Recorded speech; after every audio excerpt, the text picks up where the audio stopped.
That's where we all need to be, guys. Sacrifice is everything. Sacrifice is the meaning of life. Sacrifice your joy to make somebody else happy. First off, philosophy is a confession.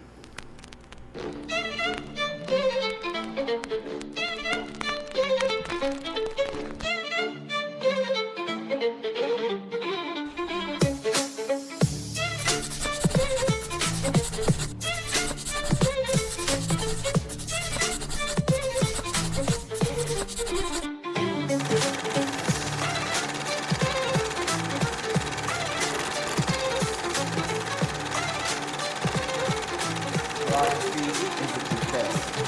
Go love somebody that you don't like.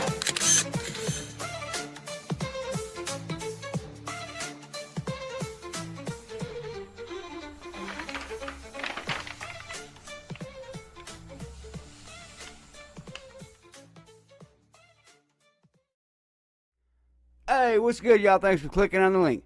WTJ Knowledge Drops back with another reaction video in the Katha Upanishad reaction series. More on that in a second. If you're new, welcome. If you're not, welcome back. If you are a returning knowledge nomad, as usual, we don't have the time for me to express the gratitude for your support. Thank you from the bottom of my heart. If you are new, welcome. My name is Wesley Travis Johnson. This is my channel, WTJ Knowledge Drops, where spirituality meets science, and I try to blend Eastern and Western spirituality, and we just call it philosophy. If that sounds like something you'd be interested in, please consider subscribing and becoming a knowledge nomad. If you do, remember to hit the bell with all notifications so you can stay in the loop and never miss a drop. Like I said, this is number 6 in the Katha Upanishad. Katha Upanishad. This is we've gone through mantras 1 through 15. This episode is 16 through 19, and I think it might be the second to last. I think the next one is just 20, and I'm not sure after that. But so this is mantra 16 through 19, the 6th video in the Katha Upanishads. Alright, cheers. Good morning. It is 5:02 a.m. in beautiful Austin, Texas. I got to out hustle, out grind, everybody. So while y'all are sleeping, I'm working. Cheers. I'm drinking coffee. What are you drinking? Let me know in the comments. I need the engagement. From this point forward, if you back out, your device will explode if you're new. So stay to the end so you can save your device that you're watching on, because it will explode. Alright, shut up, Wes. Let's get into it. I'll let Swami G kind of catch us up where we've been off. It's been about a month since I've did the last series, the last episode, so we'll see how good my memory is, which it's not very good. Short term is not good. Shocker. Long term is very good. Borderline photo whatever it is, photogenic, whatever. All right.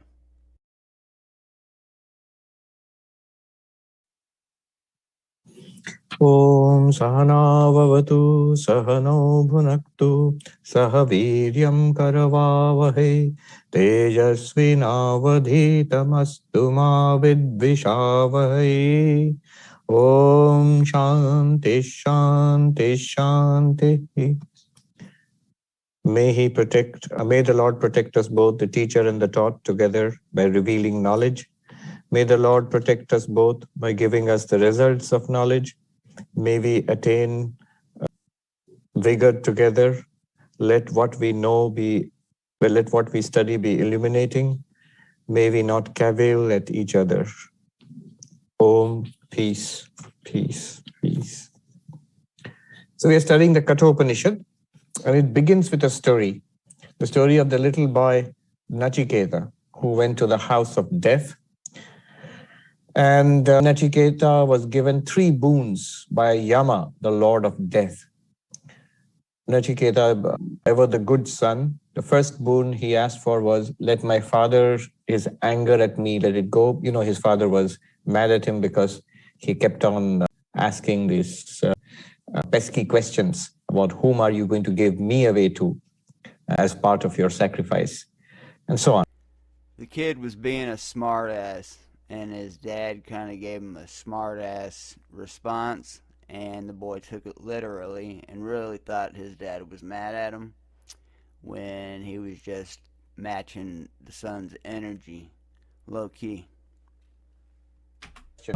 So he said, let my father's anger pass, let him attain peace of mind, let him not be anxious about me. When I go back, he takes it for granted that Yama is going to send him back. When I go back, let my father recognize me. All of that in one boon. So he takes care of, the big picture is that he takes. I think it's funny.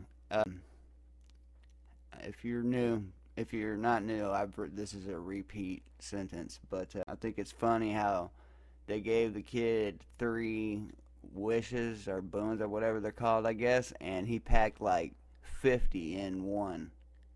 That's smart. If you ever get a genie 3 wishes, make that first wish like 50 things. See what happens. The boy was smart. Care of this world, the worldly affairs. He settles it in one boon. The second one is going to heaven. And for this, the background I have told you already. It is the ritualistic portion of the Vedas. So the conventional religion of the time, at that time, was the Vedic religion. And the bulk of the Vedas are actually about various rituals, various fire sacrifices, which people who believed in the Vedic religion, like Nachiketa's community, his father and others, they would perform these elaborate rituals for getting, a good life here and a good life hereafter. So I continue to be the same person. There is no Vedantic Atman, Brahman, pure. I just watched a video at some point on India, and it said that you guys there's more fire burning rituals going on there than anywhere else in the world. If you are in India, let me know if you've been to a fire burning ritual. Let me know in the comments. I'm interested to know. I need the engagement anyways. Consciousness, enlightenment, freedom from the cycle of birth and death. No, not at all. They are going to hold on to the cycle of birth and death. That is the reality. And they're going to ensure that the life that we have is as pleasant as possible. It can't be perfect because human life. When I was like 18, 19, I started going to church by some weird chance. And I got real into like Christianity. And looking back on it, it was quite odd. Religion's weird. I'm good with spirituality, but once it crosses over into the religion part, it starts to get a little weird for me. So I'm just going to stay with the Advaita Vedanta because it sounds like it's just spiritual. And that's right up my alley. And probably yours too if you're watching this. Shut up, Wes. Life is not perfect. But there is a perfect life possible that's in heaven. And there are various grades of heaven. And it all depends upon one's good karma. So good karma is accumulated. Merit is accumulated by these Vedic sacrifices. So Vedic sacrifices ensure a good life here, going to heaven after death, and also a good human birth once that the tour of heaven is over, the vacation in heaven is over. Remember, they understood very well, whatever is produced by karma is strictly limited. So that which is produced will come to an end. That which is generated by karma, by action, will come to an end. Heaven is only relatively long-lasting. It's often called eternal, immortal. Yeah, apparently, if I'm remembering correctly, when you're in heaven, every time you like kind of please a desire, you drain a little bit of your karma meter. Until eventually you drain the whole karma meter, and then I think you have to come back to this hellhole again, even when you're in heaven. So I think you have to transcend out in the highest level of heavens. There's different heavens as there are different infinities. Same thing. But only in comparison to our short-lived human beings. But that also comes to an end. And there's nothing particularly spiritual about these people, those who perform these. They will be ethical people, upstanding in their society, good people, people of high character, but they are not after enlightenment. They are not after, moksha, nirvana, whatever you call that. They just want a better, more moral, more ethical, much better life here and hereafter. So Nachiketa asks about, how do I go to heaven? I see all people around me, my father and others, they're all interested in this. And in fact, the reason I've come here is because of that sacrifice my father was performing. And the goal of that is also to go to heaven. Those people are the legit ones. Dang, I forgot my point. I'll remember in a second. So what is the best possible sacrifice, best possible ritual? And Yama teaches him this ritual. Oh, yeah. The people who are just good people, just to be ethical and just to be good and set a good example, compared to the church-going,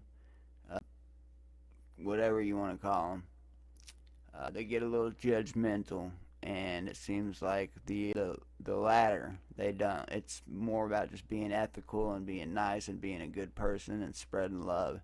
And 9 times out of 10, they're a lot better a person than that Karen that walks out of a church every Sunday to go to lunch at IHOP or whatever. Shut up, Wes.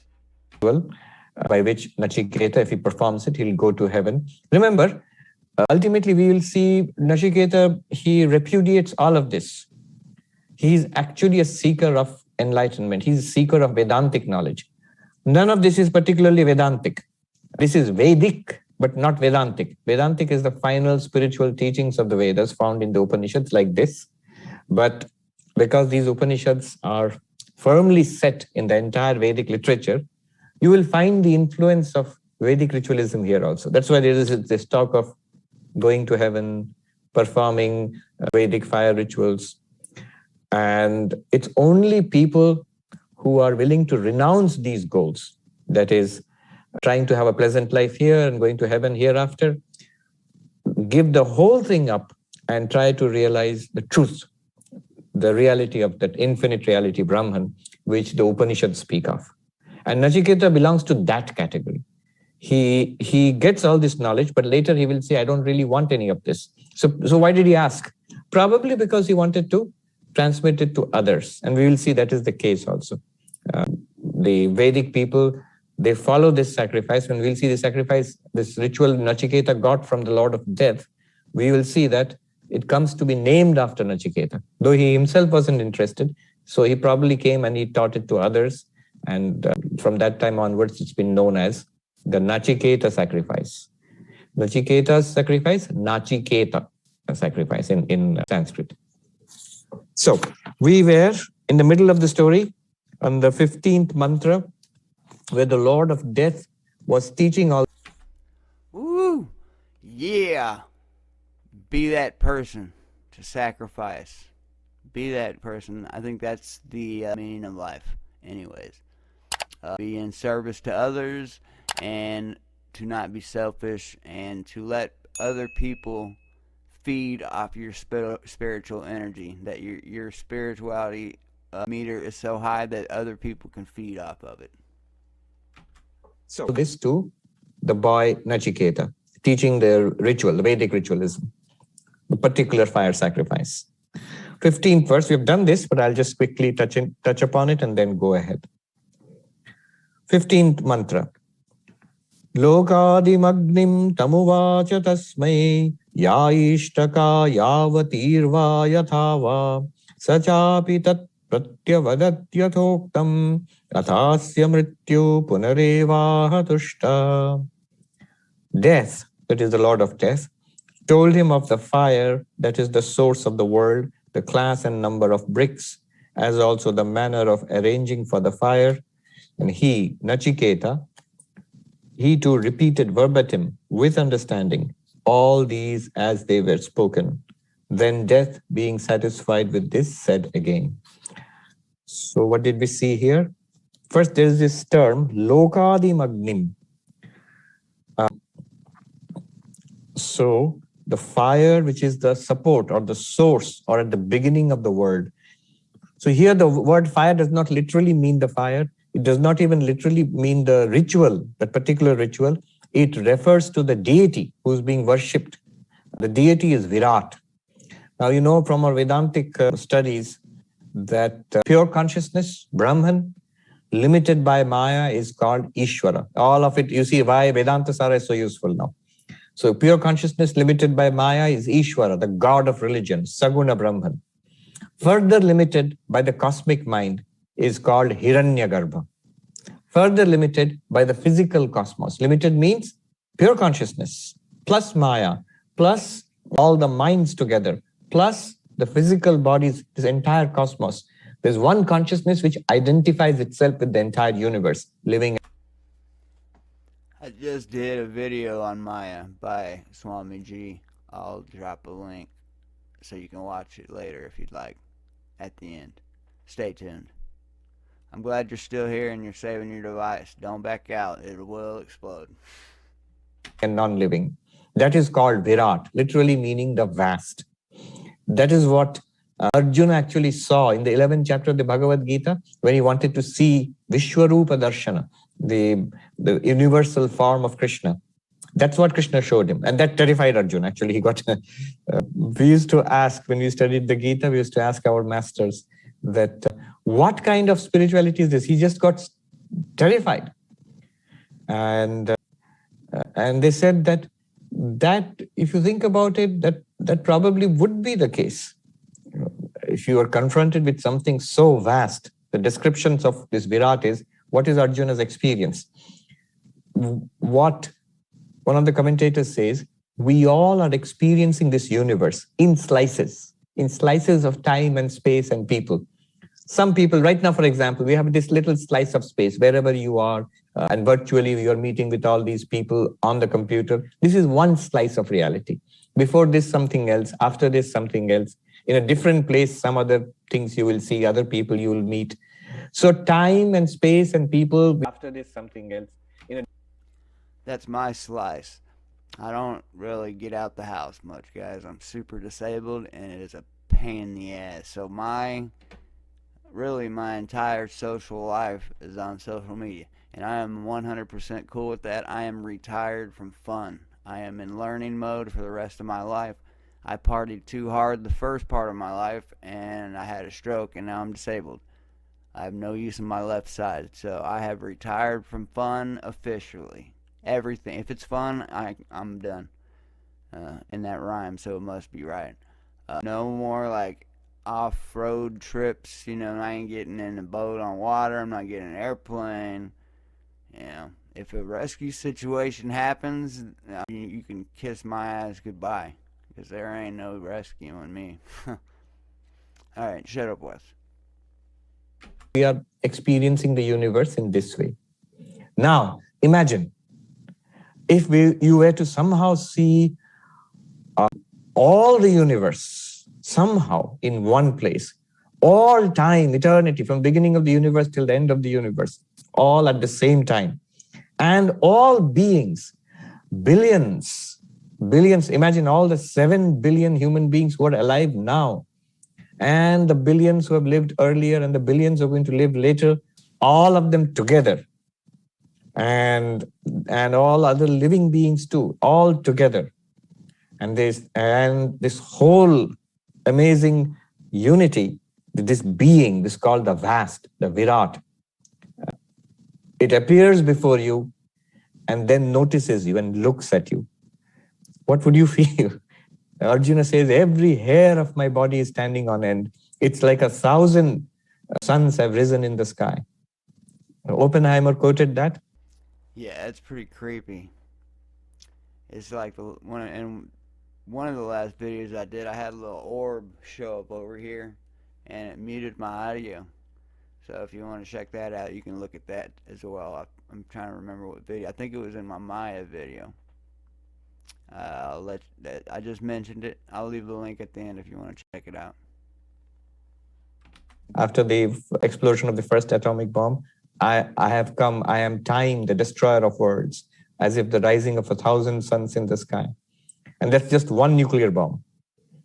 So that is Virat, and that is to be worshipped. Now this Virat, the god of fire, Agni, is a part of, all gods are part of this Virat, as are all beings. So god of fire, Agni, is also part of it. So that's why Virat is called Agni. But to make sure we understand what is being made, what is being implied here, Lokadim Agnim, a very evocative phrase. The fire that was at the beginning of the worlds. Lokadim, at the beginning of the worlds, the fire that shone at the beginning of the worlds. We can call it the fire of creation, the deity who was at the beginning of the worlds as the entire universe emerged. Again, the Vedantic cosmology. We remember Vedantas are, they're supposed to be 14 worlds or 14 universes, basically. This is the Big Bang. That's what she said. This is one of them, what we are seeing now, this physical universe. All of this, at the beginning of all of this is Virat, who identifies with the entire physical universe and the subtle universe and the causal universe. So that tremendous deity is being worshipped. How to worship? Through this fire, this ritual.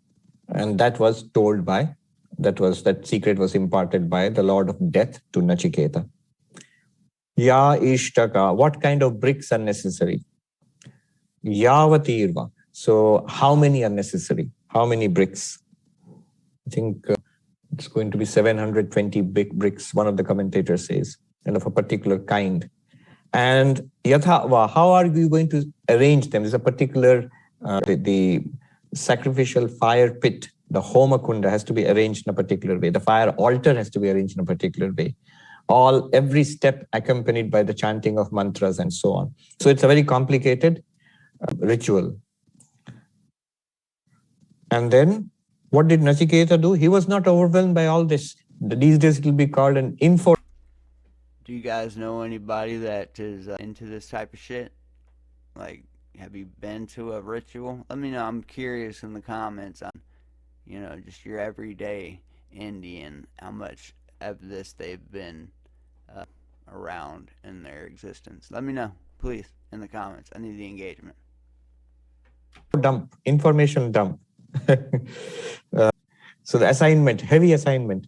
I remember in my little jaunt at Harvard a couple of years back.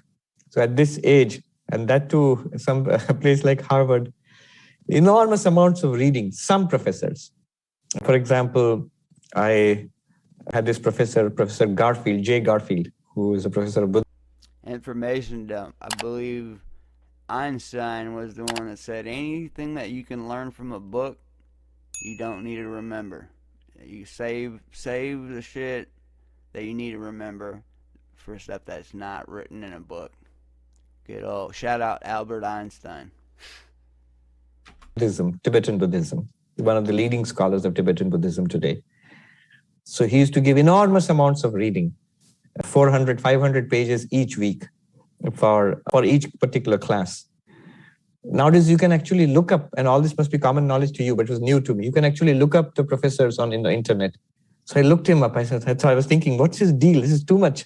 How can you read so much? And there are other classes too. And it's not just once, every week. And lo and behold, I saw his students were saying that beware, he is known for his super dense readings. This was not ordinary reading. Just imagine what Nagarjuna taught 2000 years ago, and the commentators like Chandrakirti, all of that in old Sanskrit, technical Buddhist philosophy, Sanskrit in those days, commented upon by Tibetans in Tibetan 1,000 years ago. All of that translated into almost incomprehensible English, and then 300 or 400 pages of that every week. I think you have to be young to do that. I used to see the students, young people, so smart, and so they would get these enormous piles of books and sit and read. And they had their computers, all this was on the computers, and they would go through it. And I had to struggle at this age to read all that stuff. But what about Nachiketa? He's young. He absorbed the whole thing. Somebody compared it to drinking from a fire hose. Drink from the fire hose, enormous amount of water is coming. They're trying to drink from that. Nachiketa not only absorbed it, tat pratyavadat yathoktam. He repeated it back. last time I'd mentioned how the traditional teaching goes that you are supposed to memorize whatever the material, whatever is taught in each class, and you're supposed to repeat it back. So Yathoktam, repeating something definitely helps you remember it. If you want to, here's a trick to remember a person's name. Whenever you meet them, you gotta say it twice. So it's like, hey, nice to meet you. What's your name? And they're like, my name's David. And you're like, hey, David, it's nice to meet you, David. You saying their name twice like that, you will remember it every time. Try it. You're welcome. Let me know if it worked in the comments. I need the engagement. As Yamaraja had told him, in the same way, Nachiketa repeated it back. And the commentator says, with understanding, just not rote memorization, with understanding. We see something like this in a number of spiritual masters. There's some connection between spirituality and extraordinary memory also, a very clear memory. Clear, powerful memory recall is connected to concentration. And concentration definitely is connected to spiritual life. The ability to focus one's attention for long periods of time on one object I like to say intelligence is only 50% awareness and 50% memory. So if you're being aware, which means your total attention is what you're trying to learn. You're not in thought elsewhere, you're not daydreaming, you're complete total attention. And as long as you have a good memory, you can be intelligent. 50% awareness, 50% intelligent. 50% awareness, 50% memory equals intelligence. You can be intelligent. Be aware. One mind. The Danish philosopher Kierkegaard had said a very incisive observation. He said, purity of mind is to desire one thing only. I was listening to this folk song by the Baul singers of Bengal. So there's a very syncretic tradition in Bengal of these. And that one thing must be just being ethical. So all you want to be in life is ethical. I mean, I think that's probably a better route than going spirituality, religion. Just don't even, I mean, it's what caused division in this planet, religion. Shout out Olin Batista III. So, I mean, if you could, I think just being a real ethical, strong ethical, pay your debts, all that. Just be really ethical. I think it might be a better path than religion, spirituality, because people get weird. It gets weird. Let's be honest. Singers who are like monks. They are folk singers, but all the songs are very mystical. And so those songs have Hindu elements, Buddhist elements, Islamic elements, very philosophical, and always elusive. They point to something. They don't say it outright, very poetical also. And these Bauls, those who are from Bengal, they know. They have this instrument called dotara, which is like a stringed instrument, and you strum it, and they will dance and sing. Sometimes you see them on trains performing, and especially if you're going to Shantiniketan, where Rabindranath Tagore established his school and university. So that's the area. This particular Baul was singing, I still remember, a very beautiful song that if you want to be admitted to the presence of Gorachand, the Chaitanya Mahaprabhu. Is that the instrument that gets that Indian sound? Ding, ding, ding, ding. Is that instrument? Is that what he's talking about right now? Let me know. I'm curious on what that I've asked in a previous video on what that instrument is. And I kind of figured it was a string, and he just said you strum it. So I think this might be what that makes that noise. Let me know in the comments, please. Great master of the Vaishnavas. Ekmon hote have. That means you have to be of one mind. You have to be of one mind. And the next line was, Dumon hole porbi bhaber phade. If you are of two minds or more, you will be trapped in samsara. So you have to be of one mind. That means you have to want God and God only and nothing else. Then you go through. You will be admitted into the divine presence. Otherwise, no. Otherwise, you're trapped in the bazaar of samsara. If you have more than one mind. One means your mind is scattered. Focus. Sri Ramakrishna himself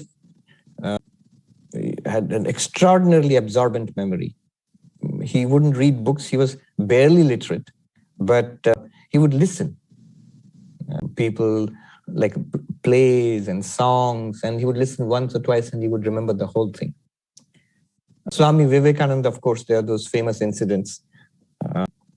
Once 2 ears, 1 mouth. You need to listen twice as much as you talk. he was in Meerut, which is north of India. He was traveling with Swami Akhandananda, his brother disciple. And the story goes that they were staying in a hut and meditating, studying. And he sent Swami Akhandananda to pick up books for him from the local public library. And they were books on natural science, multi-volume book. So one after another volumes, Akhandananda would go and return the earlier one and pick up the next one and bring it back to Vivekananda. And Vivekananda would consume that in 1 or 2 days and return that. So the librarian... I haven't picked up a physical book in a long ass time, just like I haven't really written on a regular sheet of paper. It's kind of crazy how physical things aren't really needed anymore. Everything's digital. From music to reading. I listen to my books now. Shout out Audible. I love it. What books do you like? Let me see. Let me give a recommendation. Sapiens is really good if you're into nonfiction. I can't do fiction. Drop a nonfiction book in the comments. Let me know what I should read. Mine's Sapiens. It covers humankind. Also, The Mastery of Love and Mastery of Self by Don Miguel Ruiz Jr. in the Toltec traditions. Shut up, Wes. Earlier one said to Akhandananda, Swami, you are not reading these books. You're just borrowing them for effect. You're just showing off. You can't read all these dense volumes so fast. Then Akhandananda said, it's not for me. It's for my monastic brother, Vivekananda. And the librarian said, whoever it is not reading it.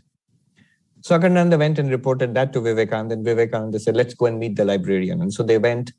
They met the librarian and they said that I have read all of it. And he asked the librarian to bring out those books and ask questions from anywhere. And he answered the questions to the satisfaction of the librarian. That particular incident I remember because about a couple of decades back, there was a professor who had come from a university in Meerut, who was visiting our university at Belur, our college, our teacher education college. And this lady, she said, that library is still there. And on top of the librarian's chair, there's a portrait of Vivekananda. So Vivekananda was here, And there's the other well-known story in Belur Mutt itself. Vivekananda sitting and, he had this set of Encyclopedia Britannica. In those days, I think a 10 or 12 volume set, and it used to be leather bound and formidable looking. Nowadays, it's not so impressive, in a DVD or it's all on the cloud, so nobody... There's a word for you, kids. That's how we used to have to get our information. Encyclopedia Britannica. And it was a collection of books that were probably about this thick with just a bunch of random information that you can find online now. It's way better now. Just imagine. And you had to kind of get a new set every year almost to get the new information. So you're replacing these huge ass books, encyclopedias. Also, what y'all know about phone books, the yellow pages that were like this big. You don't need those anymore either. The good old days. Shout out old school life, the 90s. Shut up, Wes. You can't see how impressive the whole thing is unless you put it together in one place. So his disciple Sharat Chandra comes into the room and asks Swami Vivekananda, I don't think a human being can read all these volumes in one lifetime. And Vivekananda said, what are you saying? I have read 9 volumes and I'm the 10th. You can ask me anything from those 9 volumes. And Sharchandra actually did. He notes it in his diary that he picked up volumes at random, opened pages at random, asked those questions. And just like Nachiketa, Vivek. This is a good lesson. Readers are leaders. Learn, read, lead. Please. Don't be a follower. Be a reader and be a leader. Learn and pass on the knowledge. Just make sure it's the right knowledge.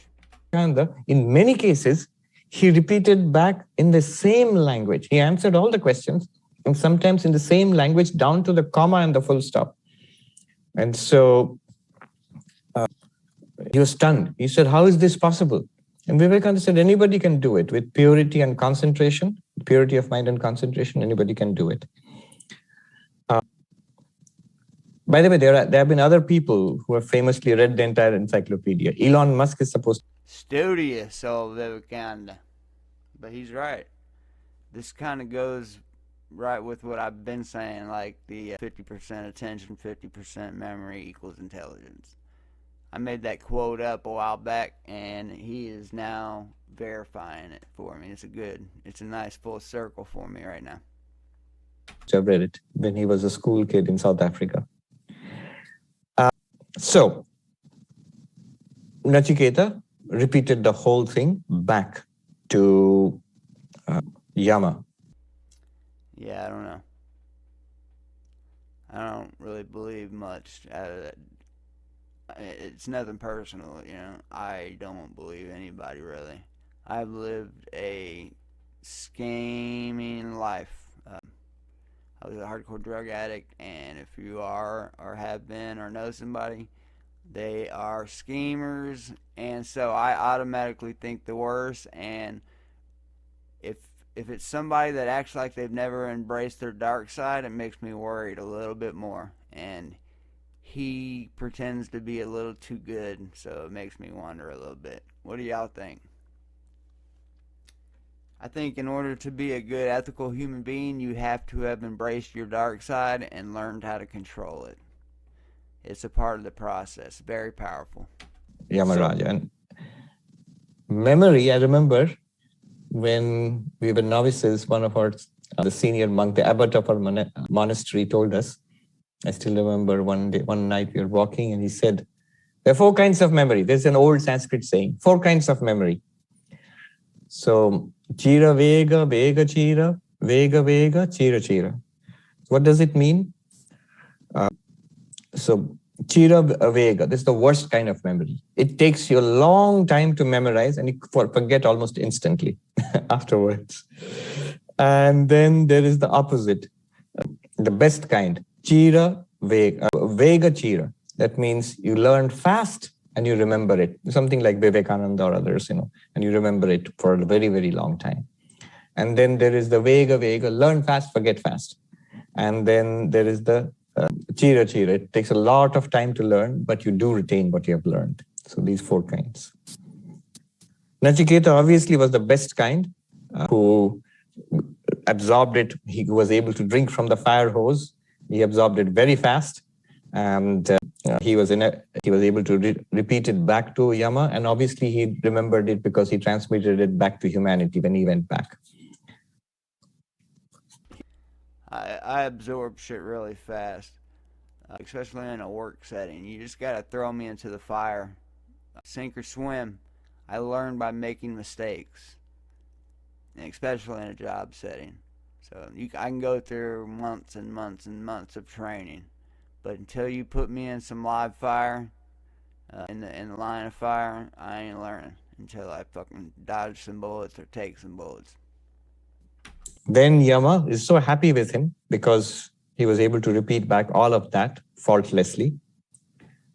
16th verse, 16th mantra. Yeah, for real. There's another, that lesson again.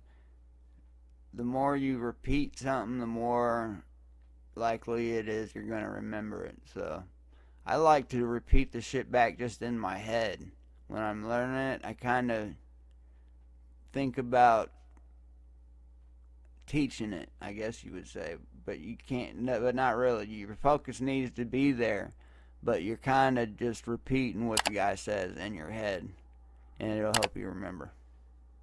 It's kind of like you're teaching yourself because you're repeating what you're hearing, but internally, it'll help you remember. Tamabravit priyamano mahatma varam tavehadya dadami bhuja taveva namna bhavitaya magni shrinkam chemam aneka rupam grihana. The translation is, feeling delighted, that high-souled one said to him. That high-souled one is Yama, and him is Nachiketa. Out of favor towards you, I now grant you again another boon. This fire will be known by your name indeed, and accept this multiform necklace as well. Okay. So, Yama is very happy with his young disciple. And he says, I'm going to give you a bonus. 3 boons plus 1. And this is not to be counted as your third boon. Since I'm giving it from my, from my account. And what is that boon? Actually, it has 2 parts. One is, from now on, this fire sacrifice is the best of all fire sacrifices. It will be known by your name. And that actually happened because in the Vedas, you find reference of Nachiketa Agni. More than once, multiple times you have Nachiketa Agni. The fire sacrifice of Nachiketa. That's what it means. Or the Nachiketa fire. So it existed before him. This knowledge existed before Nachiketa. But after Nachiketa, it came to be known by Nachiketa's name. And the second part of the bonus was Shrinkam. Now this is a word which is a little puzzling. It literally means a necklace. So did Yama give him a necklace? He says this multicolored, this sparkling necklace, accept this as a special gift. So Yama, I suppose he was bedecked with ornaments and jewels, and he pulled out his best necklace and he gave it to Nachiketa, maybe. But it has puzzled commentators. It seems slightly inconsequential. Why would he give a necklace to Nachiketa? He could have, but so Shankaracharya, for example, says, it may mean the entire range of rituals. So a variety of rituals, that is what this variety of multicolored, like multiple gems with various colors, a necklace with multiple gems. Maybe the entire ritualism of the Vedas is being referred to here. And I'm giving you all this knowledge about the ritualistic part of the Vedas, the karma kanda, various rituals of various types with various results. So these multiple results are the multiple colors of these. Maybe. So, or maybe he just gave him a necklace, that's all. What is the result of all of these rituals, this kind of ritualism? Again, more vastness in Hinduism. It is vast, ladies and gentlemen. If this is your first time, I'm going to give the analogy like I do almost in every video. Imagine yourself sitting in a tube, like a tube that you would like go down a lake, a river or whatever, a tube. In the middle of the Pacific Ocean, or really any ocean. I choose Pacific because it's the biggest. And you're sitting out in an inner tube in the middle of it, and all you see in every direction is Hinduism. That's how vast it is. And here's another proof right here with all the different rituals with different results. Just a comment here. Remember, here it may sound non-Vedantic because it is non-Vedantic. It is pre-Vedantic. So all of this, what we are reading here, the goal is not enlightenment, the goal is not liberation, the goal is not to realize that my nature is Brahman. Even God is not the goal, nor is devotion the goal. The goal is ritualism, and through ritualism, the results of these rituals. Good life here and a good life post-mortem. And the whole thing is, somebody was asking, all these are just beliefs. Yes, they are beliefs. That's conventional religion. Any kind of conventional religion is basically a faith, a belief system. That's why it's called a faith. So these are all beliefs. That's the uniqueness of Advaita Vedanta, or the Vedantic portion, which will come later, which is directly knowledge connected to a teaching, connected to an experience which is constantly available to us, a pointing out to a constantly available experience. That's very unique. It's not dependent on a particular belief. But this is definitely dependent on a particular belief. The Vedic people strongly believed in. I did a video, a reaction video on the Vedas as well, if you're interested in going down that path. Like the overall Vedas, that includes the Upanishads, the Advaita Vedanta. I did it as a whole, but before I started going down this path, so it's one of my earlier videos. If you're interested, there will be a link at the end. I'll put a card up. The possibility of these rituals leading to a better life here and to attainment of heaven after death. So, what is the result of all of this? What is the ideal life, Vedic life, but not Vedantic life? Pre-Vedantic Vedic life, a devout follower of Vedic rituals. What kind of life was this person looking at or desiring or visualizing? This is said now. This is the best that can be attained through the Karma Kanda, ritualistic portion of the Vedas. So this is mantra number 17. Strongly ethical and prosperous. This is said now. Trinachiketas tribhiretya sandhim trikarma krittarati janma mrityu brahma jagyam devam idyam viditva nichaye mam shantim atyantameti. And even if you don't know the Sanskrit, you notice the vigor of the language, the rhythm of the language, the vigor of the language. So the Vedic language was pretty fresh at that time. It became much more complex and elaborated later on. But at this period, it's simple, powerful, poetic, direct. So what is said here? Yeah, I can kind of I'm starting to be able to understand what he's saying, kind of. I'm not fluent at all, but I can hear all the shit that he's been talking about in the verse, in the mantra. So by the end of this, I'm going to be able to speak Sanskrit. One who is connected with the three, who performs the Nachiketa fire thrice and undertakes three kinds of work, crosses over death. Getting knowledge of that omniscient one who is born of Brahma and is the praiseworthy deity, and realizing him, he attains this peace fully. This peace fully. So lots of threes here. What do these threes mean? And Trinachiketa, performing the Nachiketa sacrifice, which has been taught, to perform it thrice. So let me start at the beginning. The threes have to be rearranged. Three Nachiketa sacrifices, connection with the three kinds of work to be done. So what are these threes? There are three triplets of threes here. The first three, Triviretya Sandhim, one must come in contact with three. Three relationships are necessary for any kind of good life. Whether Vedantic life, that's much later, much higher. Even a good, fulfilling life in this world. In your professional life, family life, personal, mental health, all of that. So this is a very good psychology, a very deep psychology, depth psychology is given here. Three relationships are absolutely necessary. And these three relationships have to be healthy. What are these three relationships? The first one is with the mother. So the newborn child, and at least the child, the infant, the newborn child, the infant, and the young child, up to that extent at least up to the teenage years, the relationship with the mother is extremely important. Upanishad says, here it just says three, but Brihadaranyaka Upanishad makes it very clear. Matriman, the first one, you must have mother. You say everybody has a mother. That's true, but again, not true. One must have that relationship with the mother in the first several years of one's life. And that must be a healthy relationship. That must be a nourishing relationship, an ideal relationship. That cannot be overstressed.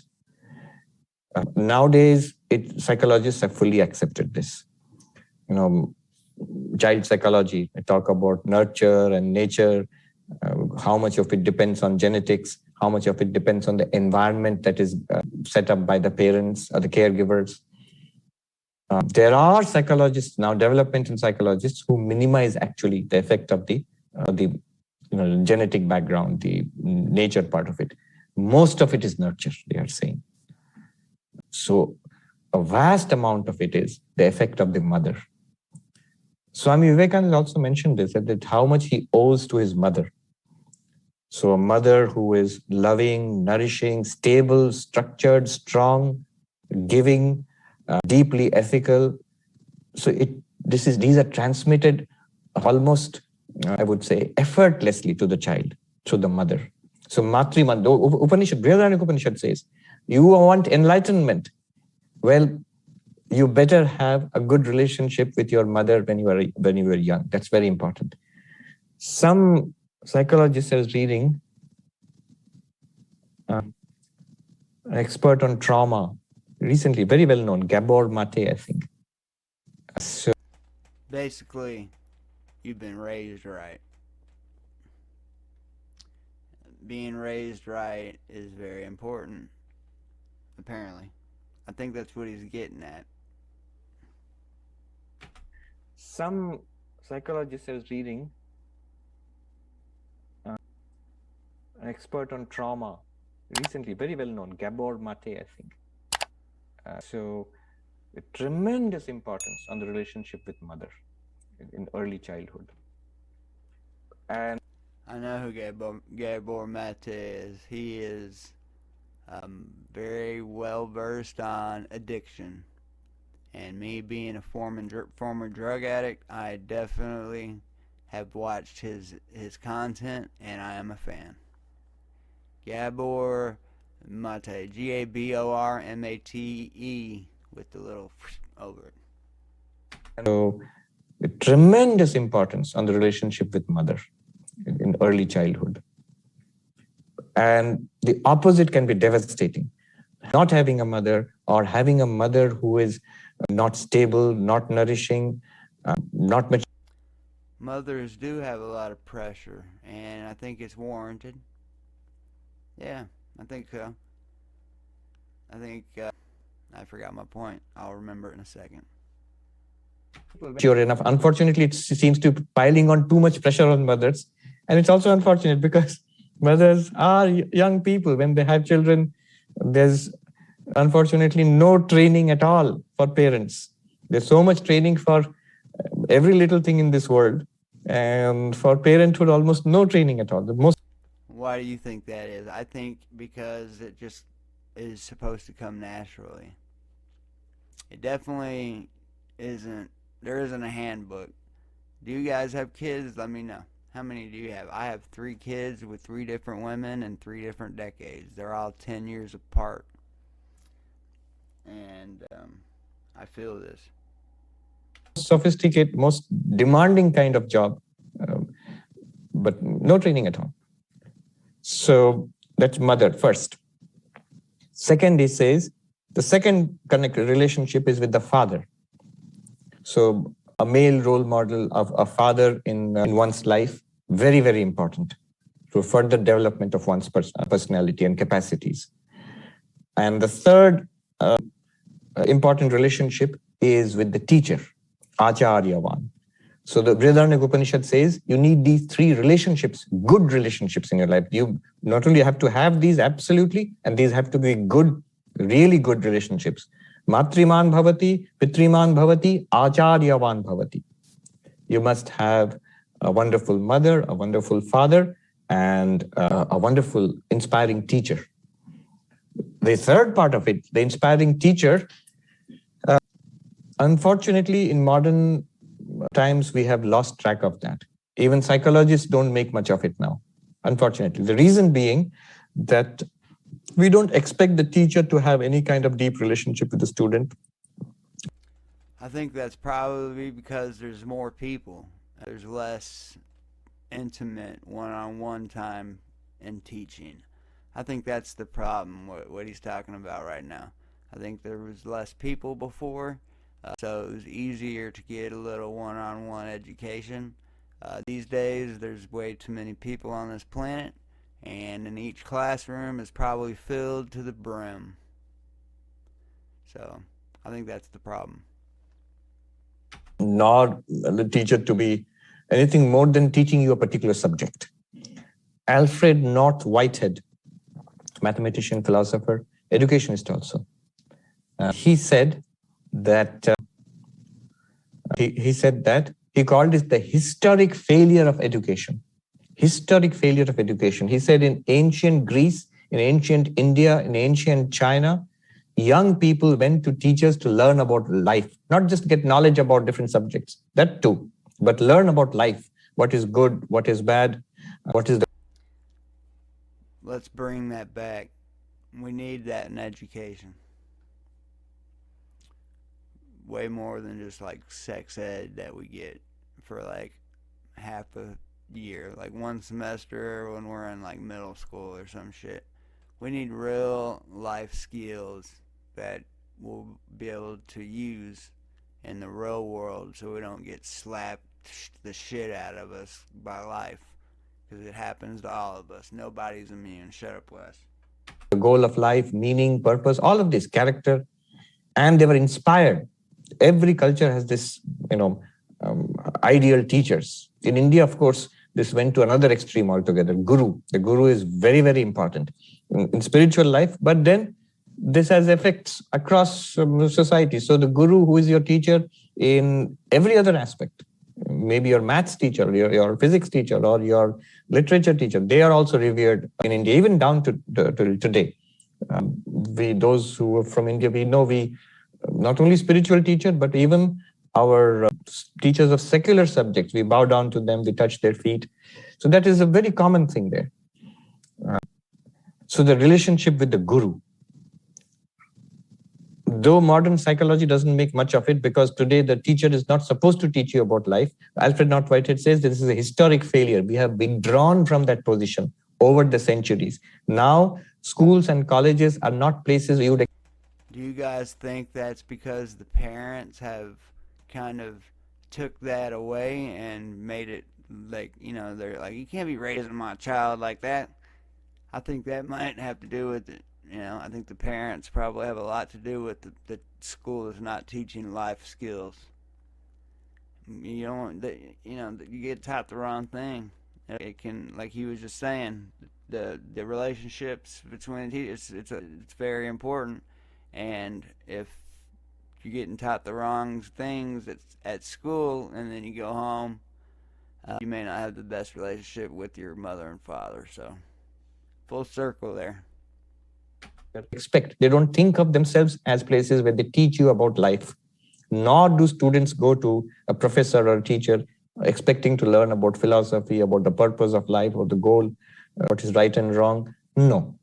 Somehow, education has withdrawn itself from that sphere, and it's a huge, huge failure. He calls it the historic failure of education. But Upanishad says that's the third relationship. And it's true, really. Even though psychology has sort of forgotten that part of it, modern psychology doesn't, it recognizes the importance of parents very much, but not so much the teacher. But we all know, all of us, we still remember that inspiring school teacher in grade school, that amazing professor we had in college. We all remember, and we were inspired by that. So in the Indian education system, at least at the Vedic time, the idea was you would have apprenticeship. You would go, not just attend a class and come back. You would stay with the teacher and not only learn what is taught in the class. Woo! I love that analogy. Being around a spiritual teacher like that is like being around a warm fire. You just stay lit, basically. How about that? Shut up, us. Class, but learn from the life of the teacher. It's like staying near a fire and being warmed by that fire. You absorb. In fact, I was reading somewhere the best form, the most sophisticated and effective form of education is the apprentice system. There was some discussion about that in a textbook, I think, or a paper. Wherever you want some high level of expertise to be transmitted, not just some basic stuff, but high level of expertise to be transmitted, we would want the student to be apprenticed to the expert. So, for example, you want to learn tennis at the championship level, then you don't just go to an ordinary school with everybody else. You would also work with some champion or some top level coach. You'd be apprenticed. You'd work with them. And that's how I think the real problem with education is that it was taken over by governments. And they just start force feeding you whatever they want you to know. I think that has a lot to do with it as well. Probably more than my previous point about the parents wanting to be the real teacher at home. I think the government taking over, and they pay the teachers, so they run the show when it comes to education and schooling. And if you're super highly educated, you're probably not going to want to come out and get into the rat race trap and work hourly wage jobs 40 to 80 hours a week for somebody else. And that's what they want. They want you in that rat race so they can tax you and make money off you. You got to get an hourly wage job. And I think they have kind of dented the education system, skewed it towards that purpose, I think. Would absorb education was in ancient. What do you guys think? You think it's more the parents or more the government that has shaped our education in the way it has? Let me know. I need the engagement. Thanks. In India, you would be apprenticed to a rishi, a sage, and you would absorb that system of knowledge, but also character, values, morals. You'd build up a character. There's a saying that children do not listen. Children do not listen. They imitate. Children do not listen. They imitate. This is true. Yes. Kids are very, very beautiful by themselves, but when they get in groups, they can be trouble. Watch out. Imitate. And that goes not only for children, for teenagers, for young people also, grown-up people also. It's much easier to download by watching and imitating that which we find inspiring. So the teacher, that's the third relationship.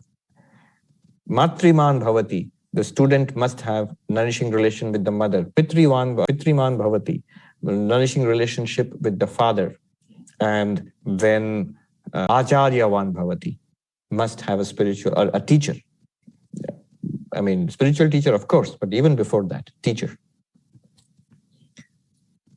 Such a person can benefit from Vedic ritualism. So you must be a very wholesome character, a wholesome person in life, and then only these things will work for you. Then what else do you do? What do you practice? Trikarmakrit. 3 kinds of work are to be done before you practice these, before you start these ritualism. So 3 kinds of work are daily worship of God, and in those days, the Vedic gods. Then Swadhyaya, regular study of the scriptures, and Dana, philanthropy, giving, nourishing society. So, and all of these are regular duties. So there must be some. So many Hindu households had at one time, it's going away now, they had deities at home which were worshipped. So that is part of your duty. That's one. Second is study, systematic study, not just for Vedanta students. Everybody was supposed. Faith without works is dead. You got to put in that work. You can have all the faith you want, but if you don't put in that work, reading the good word, the mantras, the verses, you're not putting in the work, you're not going to get the results. To systematically study these texts. And third would be giving, giving to the needy, giving to good causes, philanthropy, volunteering, which we see a lot of in America, for example. So this is a sign of a healthy society, which has religion, which has education, which has philanthropy. And every person is supposed to cultivate that. Such a person, Nachiketa. is being asked to perform this Nachiketa ritual at least thrice or 3 times over his lifetime. So you perform it 3 times, then you are assured of going to heaven. What is the result? How many of you guys have done it 3 times so far? Let me know in the comments.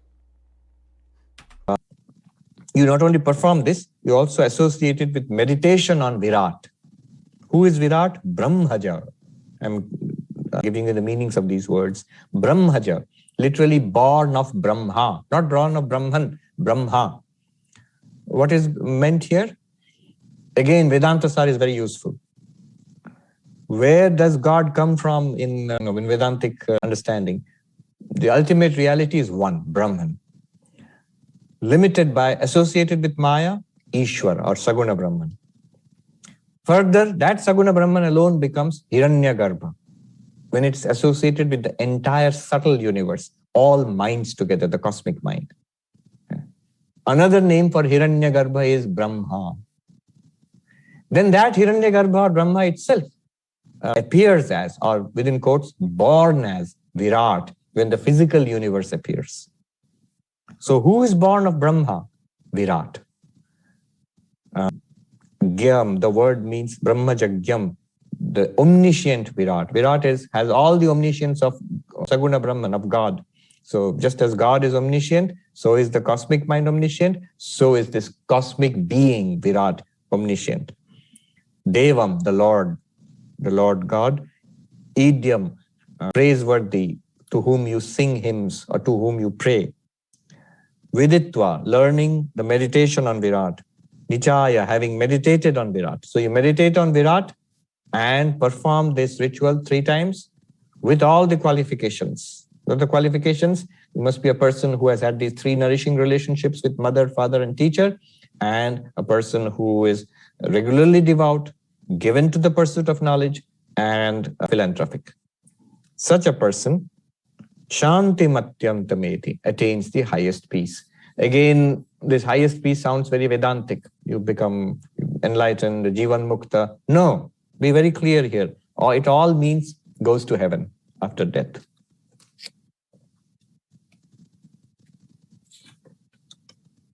Then 18. He goes on talking about the results of Vedic ritualism, especially this particular ritual, the Nachiketa ritual. Trinachiketa trayam viditva yaevam vidvans chinute nachiketam samrityu pashan puratah pranodya shokatigo modate swargaloke. The translation is, one who performs the Nachiketa sacrifice thrice, after having known about the 3 factors, and he who, having known thus, accomplishes the Nachiketa sacrifice, casts off the snares of death even earlier, and crossing over sorrow, rejoices in heaven. Okay, more 3s here. So one who performs this sacrifice 3 times, knowing about the 3. Now, which 3 is being mentioned here? Which 3s are they referring to? The 3 things which Yama told Nachiketa. What are the 3 things? How many bricks there are, what kind of bricks, and how to arrange them. So that means this person knows how to perform the ritual properly. Such a person who performs this ritual 3 times in his lifetime, Yaevam Vidwan, the knowledgeable one. Here Vidwan means, there's a technical meaning, the one who meditates also on Virat. Not only performs the ritual, also meditates on Virat. Result, he overcomes death and overcomes sorrow and enjoys himself in the world, in the heavenly worlds, in Swargaloka, in the world, heavenly world. Here, there is this language, Puratah Pranodya, having given up death even before dying. So what is giving up death even before dying? So the commentator helps us here, Shankaracharya. He says, the kind of person we are talking about, nourished by a good family of mother and father, taught ethics and moral life, and inspired by a good teacher, practicing morality, philanthropy, and so on in his life, and devout, worshipping God, and all of that. Such a person overcomes vice in the sense of adharma, sin, the don't sin life, the things which are not supposed to be done by an ethical person. Unethical life is overcome. Unethical life, immoral life is death. So for the Vedic people, physical death is one kind of death, but immoral life is another kind of death. Why would that be equal to death? Practically it results in that, because immoral life deprives us not only of spirituality, but of any chance of going to heaven after death. So the result is one either goes to one of those lower hells, or one is born and reborn again and again. Nachiketa pointed it out to his father. If you remember, he says, why are you cheating yourself, father, by not giving away the good cows? You're giving away the ones you don't want. Remember, look, people are born and they die like the corn in the field. They're born and they die and they're reborn again. That means quickly being born and dying. Jayasva mriyasva. The Upanishadic language is being constantly. I'm an old soul. I feel like I've been here a few times. I should probably get my shit together. What do y'all think? How many times do you feel like you've been here? Are you an old soul? Let me know. I need the engagement. No. Whirled around in the cycle of birth and death. Not like a breather, a breathing space in heaven. No. Die, be a ghost for some time and scare people on Halloween, then reborn again. So I'm joking, but the idea is that one may be whirled around very quickly in the cycle of birth and death. If that shows we don't have enough good karma to go to heaven. So you overcome death.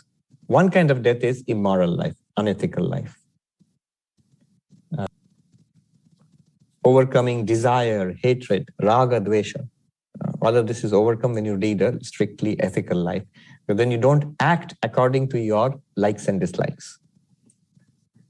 I'm not going to go into it, but a lot of what's going on campuses now, and this is political dynamite. So I'm non-political, so that's why I can say it a little bit.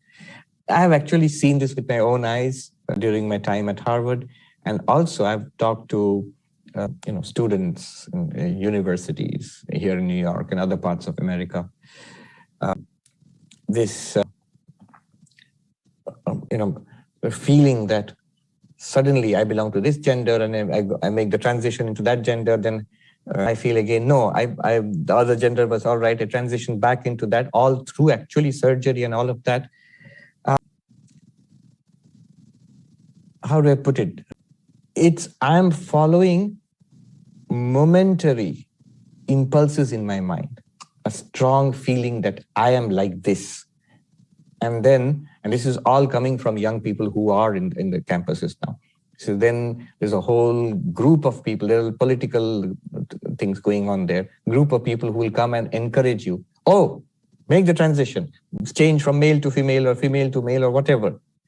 And then all these people, it's, you're young people. So the peer pressure is tremendous.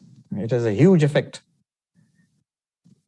You will say that, do I detect a disapproving tone? Not disapproving. It's not leading to happiness. The whole goal was it would lead to happiness, a better life. It's not. And it's not coming from me.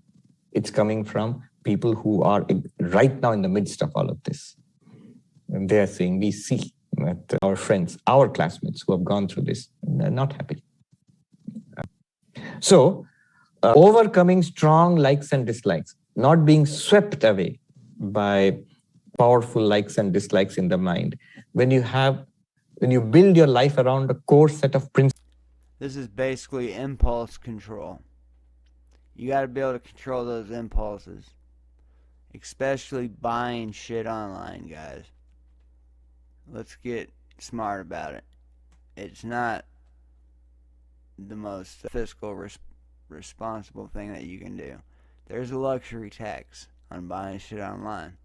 And that luxury tax generally means the item you buy is a piece of shit because nobody can make any money anymore because Amazon has spoiled us with free delivery. So everybody expects free delivery, and if you offer free delivery, it takes 100% of your profit, so you can't make any money.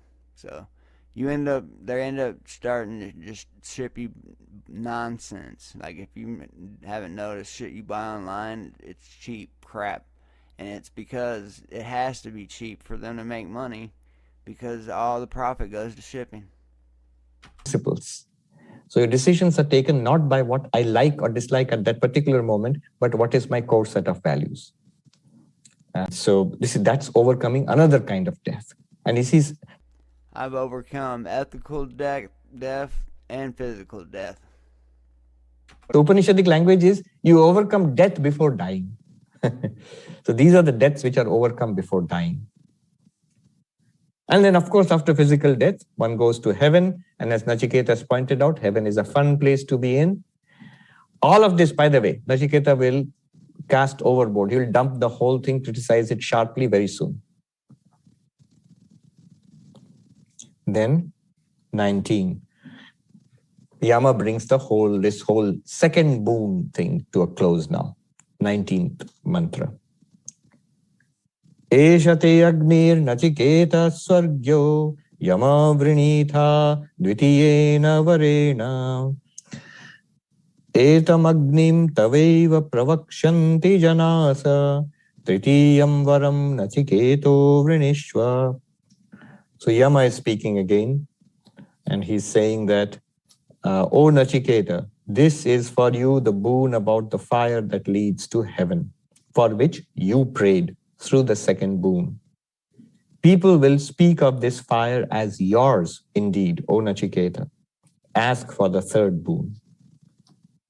So the only takeaway here is that it brings this topic to a conclusion, and clearly Nachiketa must have transmitted this to human beings when he came back to the world of the living, because people do talk about Nachiketa fire. And now the third boon.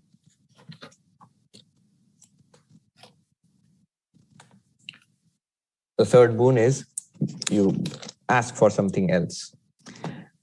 Nachiketa, this is where the point of the whole story. The third boon will be a question. Nachiketa wants to know the secret of Atman. What really happens? What is our real nature? Note that he is very much in the Vedic culture. So he buys into the whole thing about multiple lives. After death, we are not gone. He obviously sees, I've come to the land of death, I'm still alive. So even after death, we exist. So his question is not really what happens after death. What's our real nature? Who am I, or what am I? What is this thing which is going through births and deaths? And what's the point of all of this? What's the point of all of this? All of this entire game of life and death. That will be the question. And that's the cue for Yama to teach him Vedanta, which is why we are all here actually. So I finally got here. It probably took me 1,000,000 tries, but I got to the Vedanta eventually. Shout out to the first person who recommended that I go down Swami Sarvapriyananda's route. At first I was just doing a lot of Sadhguru, so I definitely appreciate it. I forget the guy's name, but it was a YouTube subscriber. Shut up, Wes. So it's a long story, and it'll continue, because for several mantras, Yama will test Nachiketa, whether he's ready. And those tests and the qualifications of Vedanta are serious. We will feel impatient. Get on with it. Come on, tell us about Brahman, Atman, meditation, and things, the good stuff. You're just telling us the boring stuff, that be a good boy, don't be naughty. But that first part is very important. Otherwise, it is a question of what do we really want? And we have to be honest within ourselves, just really seriously ask ourselves. One may have desires, but if one makes up one's mind that those desires are petty, they will not really lead to lasting fulfillment. That much understanding if one has, and one makes a decision, I'm going to move on. Even if these desires lurk in my mind, the desires will not disappear so fast, because the mind has been conditioned for years and by society, by lifetimes, So the conditioning is still there, but the decision, God realization is my goal. Enlightenment is my goal.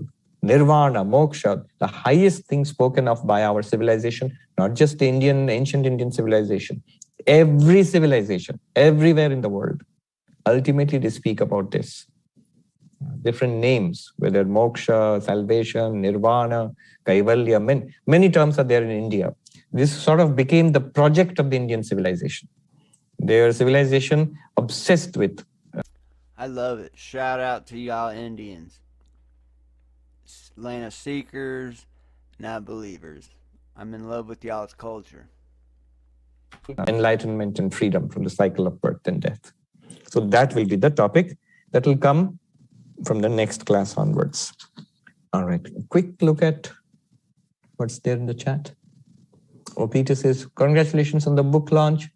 Yes, thank you. Although all the credit really goes to one of our volunteers, Nikita, who is in Mumbai now.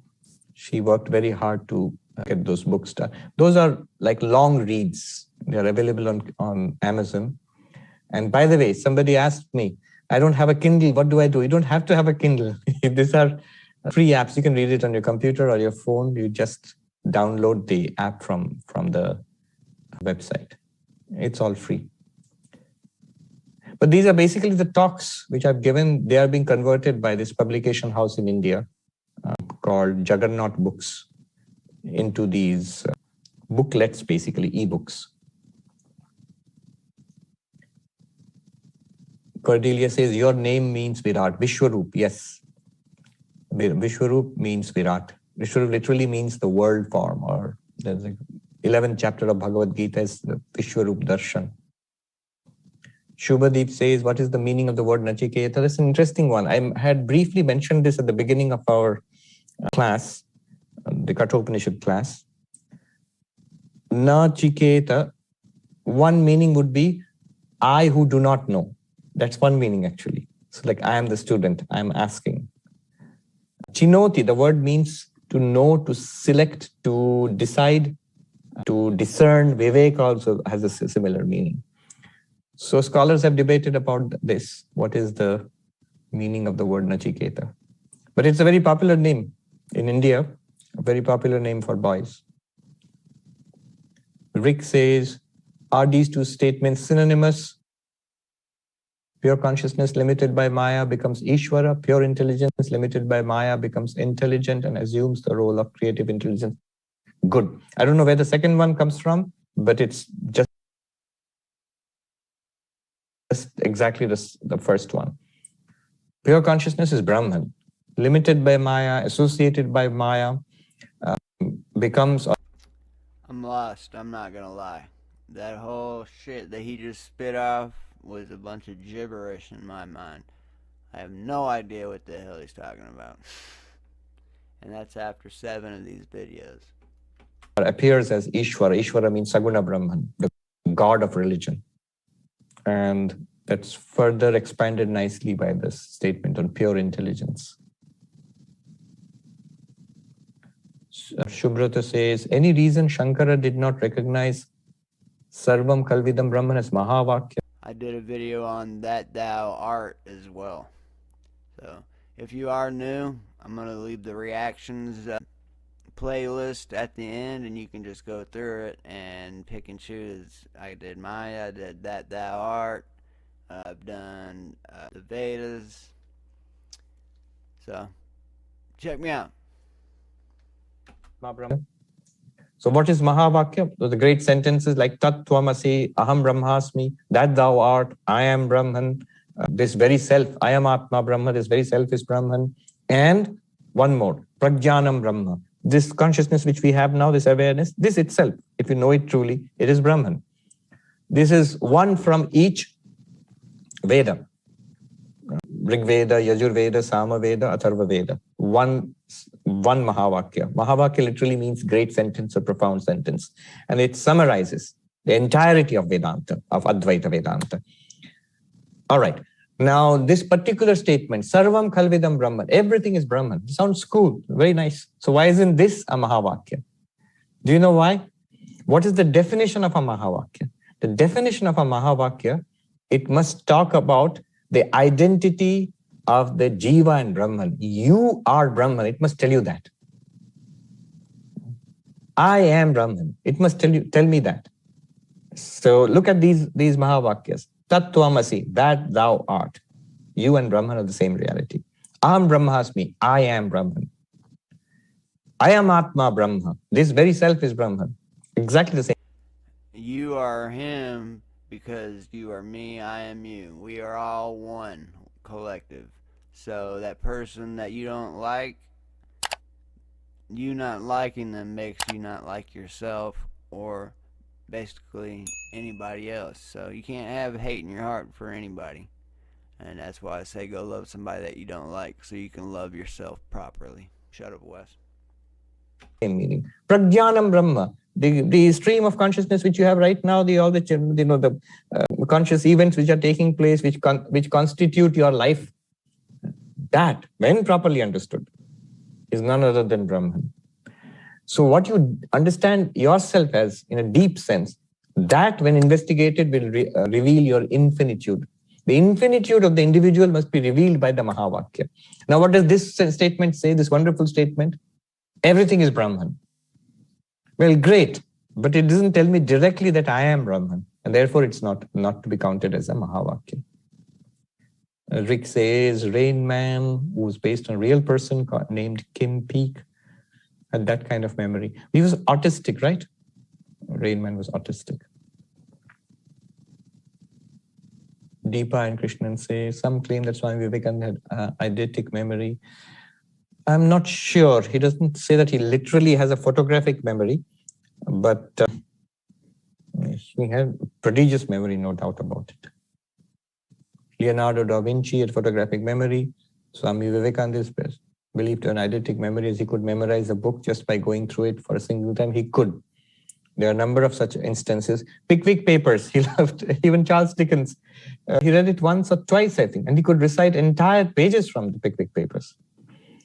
Mathematician John von Neumann was able to memorize a column of the phone book at a single guy, and he certainly won. Von Neumann certainly wasn't autistic. He was one of the monster brains of the 20th century. His output was tremendous and very interesting. You know, this is what mentioning now. I mentioned the importance of concentration, focus of mind. Swami Vivekananda said it is the key to all knowledge. And that's the insight we get from Patanjali Yoga, that concentration is the key to knowledge. Now, I read somewhere that, look, this is not really true. How does scientific knowledge come? There is a scientific method, and there are teams of people working on it, and that generates knowledge. You know, people publish papers and all of that, and finally, that's how knowledge. Woo! I just got my quote verified by Swami Sarvapriyananda. How about that, guys? Awareness is everything. 50% awareness, 50% memory is intelligence. Tell me about it, Swamiji. Grows. Not concentration of mind. That's a good thing, but that doesn't really lead to knowledge. Well, no. I was startled to see, I was reading a long article on von Neumann, and it said he had a phenomenal power of concentration, and he was convinced that no problem could resist the power of concentration. It's almost like Vivekananda's words. No problem could resist his powers of concentration. He was convinced that if he just concentrated hard enough on a problem, he would be able to crack it. Which is all just about exactly what Vivekananda had said, or what the Patanjali Yoga Sutra says, that it is concentration. And this I found again and again. At Harvard also, I questioned physicists. I've watched students, from grad students to undergrads to scholars at work. One common thing I found throughout was exceptional powers of focus.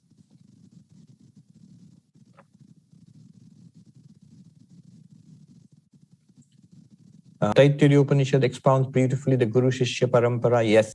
I agree 100%, by the way. Focus. Awareness. Always be aware of your surroundings. The first chapter of the Taittiriya Upanishad. Taittiriya Upanishad has three vallis: Shiksha Valli, Brahmananda Valli, and the Bhrigu Valli.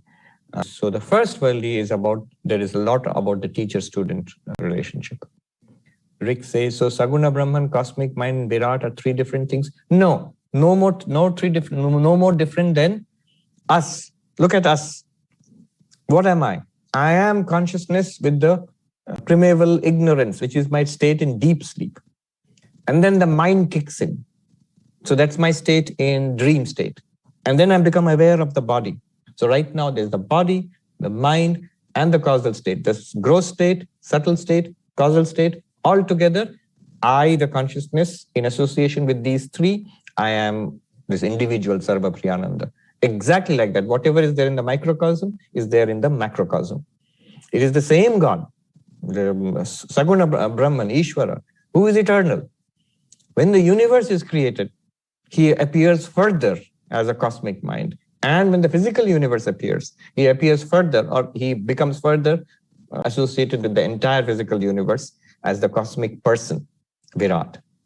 Only thing is, because the universe goes through cycles, Ishvara, that is consciousness with Maya, that is eternal, but everything is a cycle if you allow it. It's kind of the default setting in this place.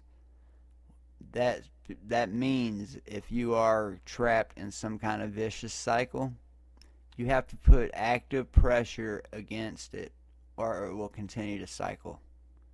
Addiction, depression, self-hate. Yes. Hiranyagarbha and Virat, they are manifested and they disappear from cycle to cycle, just like us. You are always there. But in deep sleep, from your perspective, there's no external world, so there's no physical body. There's no thoughts and dreams, there's no mind also. But you remain in a seed state. So Ishvara is eternal through time, and Hiranyagarbha and Virat, or Brahma and Virat, they manifest in time as the universe, subtle and physical, and they disappear when the subtle and physical universes disappear. But their essential nature is Ishvara, God. And beyond all of this is the reality. All of this is just an appearance. The reality is Brahman, which is beyond time. Rita says, Carl Jung has influenced Western psychology, a long list of archetypes, hero, creator, ruler, caregiver. Unfortunately, he missed out on mother, father, and teacher. Though, I mean, any psychoanalysis, the importance of mother and father are tremendously important. Teacher, yes. Somehow this seems to be a gap. Pravrajika Brajaprana, she visited us yesterday actually. She's on the East Coast now. There's a wonderful article on the gap in Jung's philosophy. Oh, I didn't know that. So please take a note of this. Jung and Indian thought. Jung visited Belur Math, by the way. Carl Jung, he went to India, he met Raman Maharshi, he visited Belur Math at that time. I think Swami Shivananda was the president of the order at that time. Are you familiar with Carl Jung? I am. Also Alan Watts. How do y'all feel about Carl Jung and Alan Watts? Let me know in the comments. Are you a fan? Should I do some reactions to their videos? Let me know. Let me know what I should react to next in the comments. I need the engagement anyways. Give me a recommendation, please. I need it. And he has this wonderful dialogue with my predecessor here, Swami Pavitranandaji. So you can find that on the net, Jung and Pavitrananda dialogue. Shankaracharya's Matripanchakam Zahin praising his mother. Do the chants of Rudram, Purusha Suktam come under Vedic rituals? Yes. Gaurav says, I understand that we don't need to do anything to rest in awareness. Awareness always shines. Just like tying the donkey, do you have any suggestion on how much meditation, Vedantic, Japa or other one should target? These are big questions. We'll have to see that later as the discussion comes there. What split will you suggest if you suggested more than one meditation technique? So I'm not going to prescribe how much Japa you should do, how much Vedantic meditation you do. That is very personal. We can see that separately. Prabir Basu says, have you dropped the idea of publishing Drig Drishya Vivek talks as a book? No, that's still there. That's a much bigger thing. The ones which have been published now are just individual lectures. Drigdrishya Viveka, we will discuss it later. And that's still in the works. Gloria says, Jung was very clear on the importance of the mother archetype. Yes. He saw that one's inner image of God was predicated on the parental influences. Yes. Shweta says, do we not have to use the power of concentration to be focused on the self? Sense of I am to the full realization? Yes. One pointed on the sense of presence? Yes. And that's an advanced meditation. That is Vedantic meditation, Nididhyasana. Sangeeta says, one thing that certainly impressed Jung was the statue of Sri Ramakrishna at Belur Math. He later commented that whatever the word samadhi might mean exactly, every Indian would associate it with the image of a yogi in that state. Good. All right.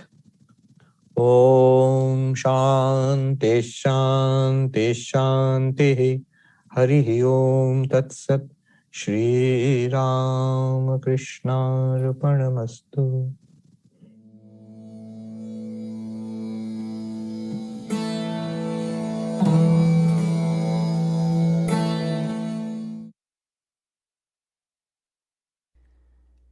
Alright, so we got through the first two bones and to the third.